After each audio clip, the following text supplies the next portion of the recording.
মাইকে গুচি যাওয়ার কারণে মই মুক্ত মই মুক্ত তারা আনন্দতে গাখীরে দিয়ে গা ধুলো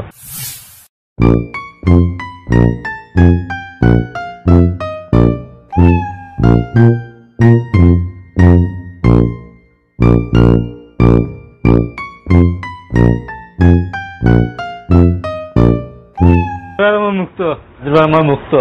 আজির পারা মই আইনত বিকশিত হয়েছি বারে বারে গুছি যাই থাকে কোর্টর পাড়ায় উকিলের মাধ্যমত ডিভোর্স হয়েছি কালি হয়েছি তারা আনন্দতে গাখীরে দিয়ে গা ধুলো 2 লিটার আজির পারা মই মুক্ত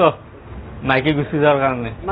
মনত বুঝা হয়ে আছিল মাইকেটো গুছি যাওয়ার কারণে আজির পারা মই মুক্ত গাখীরে দিয়ে গা ধুইছো মানি গেলি বললে পার 3 নম্বর কানবা ছোৱালী আছিল লগত লৈ গেছি মোৰ মাইকে গুছি যাওয়াৰ কাৰণে বেলেগৰ লগত পৰীক্ষা কৰি গুচি গেছি দুবাৰ গেছি অসুবিধা হৈ আছিল মই গুচি যাওয়াৰ কাৰণে 40 লিটাৰ গাখীৰ দিলো দুবাৰ